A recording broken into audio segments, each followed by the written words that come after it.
ឧត្តមស្នេហ៍ឯកសុកសារ៉េតប្រកាសបិទសវនកម្មផ្ទៃក្នុងការិយាបរិច្ឆេទ2024និងបណ្ដាឆ្នាំពាក់ព័ន្ធស្នងការដ្ឋាននគរបាលខេត្តកំពង់ធំសារព័ត៌មានក្រុងទេព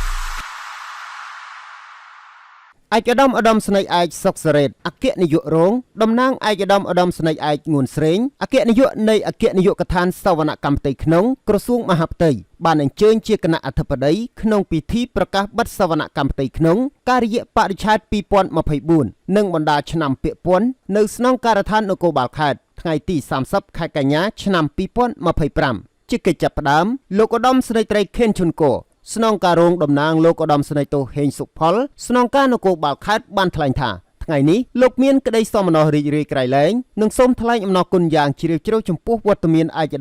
ត្តមស្នេហ៍ឯកព្រមទាំងព្រឹទ្ធភូអមដំណើរនៃអគ្គនាយកដ្ឋានសវនកម្មផ្ទៃក្នុងដែលបានចំណាយពេលវេលាដ៏មានតម្លៃអញ្ជើញជាគណៈអធិបតីនាឱកាសនេះលោកបានបន្តលើកឡើងអំពីការងារសម្រេចបានក្នុងរយៈពេលថ្មីនេះរួមមានអគារមុខងារនិងជួសជុលកែលម្អអគារការិយាល័យជំនាញដាំដើមឈើក្នុងបរិវេណជុំវិញរបងស្នងការដ្ឋាននគរបាលខេត្តទិញសម្ភារៈបំពាក់សម្រាប់ការិយាល័យជំនាញនិងទិញមធ្យោបាយម៉ូតូប្រដេញចំនួន6គ្រឿងនិងម៉ូតូ Honda C100 ចំនួន2គ្រឿងបាននាំគ្រឿងឧបភោគបរិភោគថវិកាឧបត្ថម្ភជូនអតីតយុទ្ធជនជាប្រចាំបានដឹកនាំកងកម្លាំងនិងដោយមានការចូលរួមពីសប្បុរសជនសាងសង់ប៉ុស្តិ៍គោលដៅសម្រាប់កងកម្លាំងប្រចាំការចុះសំណេះសំណាលជាមួយកងកម្លាំងនគរបាលទូទាំងខេត្តដើម្បីពង្រឹងបទវិន័យតួនាទីភារកិច្ចតាមឋានានុក្រមចុះសាកសួរសុខទុក្ខមន្ត្រីនគរបាលដែលមានជំងឺឈឺថ្កាត់ដល់គេហដ្ឋានធ្វើការលើកទឹកចិត្តចំពោះឋានៈដឹកនាំនិងកម្លាំងដែលមានស្នាដៃ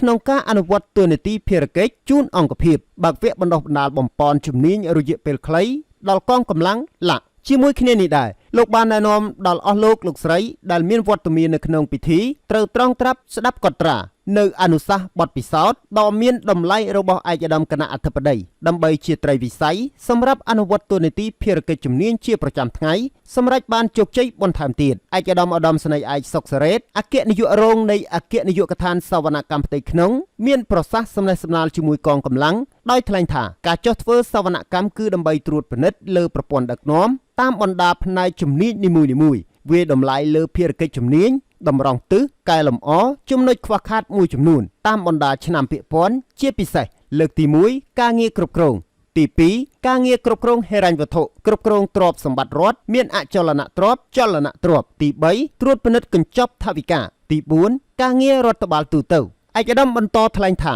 ការចុះធ្វើសវនកម្មនៅស្នងការដ្ឋាននគរបាលខេត្តកំពង់ធំរយៈពេលកន្លងមកជាលទ្ធផលបានបង្ហាញឲ្យឃើញថាស្នងការនគរបាលខេត្តកំពង់ធំបានយកចិត្តទុកដាក់អនុវត្តបានត្រឹមត្រូវតាមផែនការសកម្មភាពការងារនិងផែនការយុទ្ធសាស្ត្រប្រចាំឆ្នាំរបស់អគ្គស្នងការដ្ឋាននគរបាលជាតិនិងក្រសួងមហាផ្ទៃក្នុងការចូលរួមពង្រឹងរាល់យន្តការផ្សេងៗដែលរាជរដ្ឋាភិបាលនៃព្រះរាជាណាចក្រកម្ពុជាដាក់ចេញសម្រាប់ស្នងការដ្ឋាននគរបាលរាជធានីខេត្តអនុវត្តឲ្យទទួលបានប្រសិទ្ធភាពខ្ពស់ឯកឧត្តមបានសម្ដែងចូលរួមអបអរសាទរនិងកោតសរសើរដល់ស្នងការដ្ឋាននគរបាលខេត្តកំពង់ធំដែលមានការកែលម្អអង្គភាពឲ្យទទួលបានភាពស្រស់បំព្រងនិងរៀបចំបានល្អប្រសើរដែលជាការយកចិត្តទុកដាក់របស់ថ្នាក់ដឹកនាំក៏ដូចជាអស់លោកស្រីដែលបានចូលរួមក្នុងការកសាងអភិវឌ្ឍរីកចម្រើននៅសមិទ្ធផលនានាគួរជាទីមោទនៈ